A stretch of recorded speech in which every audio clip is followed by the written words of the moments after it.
we're going to tell the story of the goose and the gander. And we haven't told this story in ages and I can barely remember it.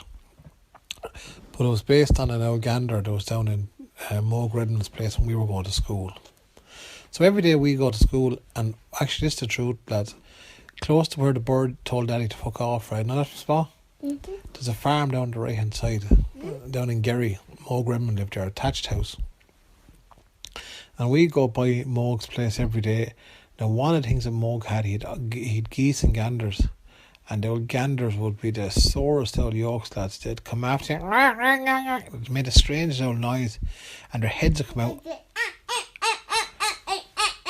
To chase after them, to be as vicious as a dog. And we hated going by the house. Oh, bite the legs off you. Bite the legs off you. And big long necks them to get at you too. You wouldn't even be able to do anything because their necks are so strong.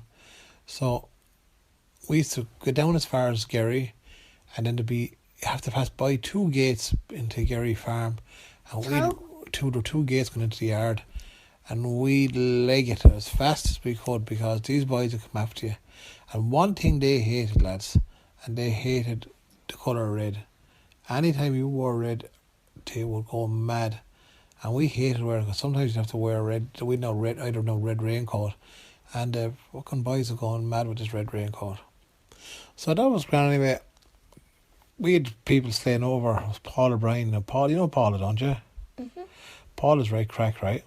I can't remember. Yeah, well, Paula's always playing games. I can't remember Paula. Okay, sure, done one day. And one day I was going to school anyway, and Paula always talks. She was friends with Ellen. They're always playing tricks. So we got to school, Mick. I said, yeah.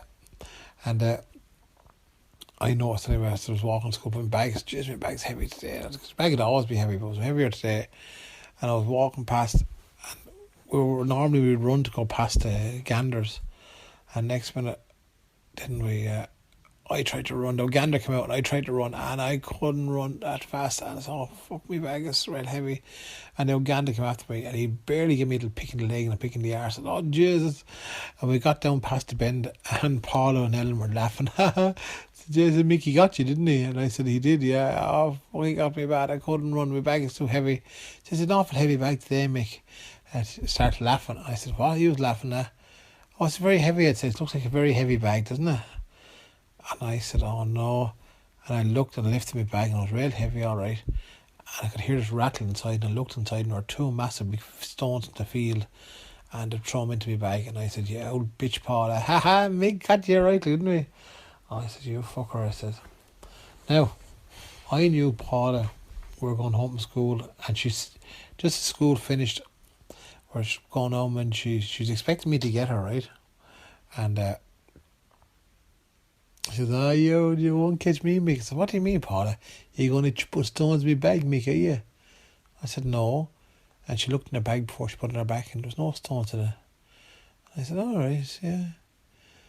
So we carried on. She said, oh, Mick, you're some fella that played tricks, hadn't you? I said, no, Paula, listen, it was a good trick you played now, to be fair. And I'm happy with that. He got me out rightly.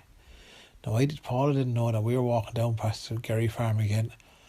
And in school, I found a big lump of red material, right? And when Paula was just ready to pass up by Gerry Farm, I just quickly tied it onto her bag, right? And we're walking past, we're just talking with the sun and how nice a day it was and all that. And next minute, the gander see the red on Paula's bag. What do you do? Run after her. And all the ganders, there were 5 ganders, lads, and Paul was, oh, fuck the ganders. And we all ran, and for whatever it was, they all ran after Paula. And she goes, what, do not run after me, Mick? Oh, of course I got you, Mick, to run after me, of course I got you. Oh, why you run after me? And she ran into the field, and what did the ganders do? Into the field.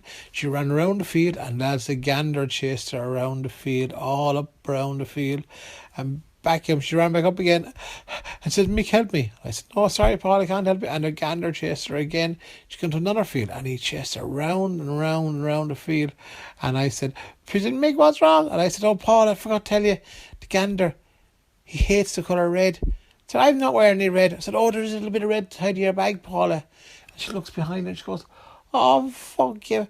curse of God, she always says, curse of God. And she dropped her bag, and the gander got her bag and started biting. And she ran up to me, Paul did. I'd said to me, do you know what she said to me? What? Jesus, Mick, you're some fucker. And we had to send Dickie down later on with the hurl and a gun to basically to bait the gander off her bag. Sure, her bag was bitten bits, lads. It was all bitten bits from the gander. He'd always made shit of it. But she never played a trick on me again. Well, she did actually. She played loads of tricks. And that's the end of that story.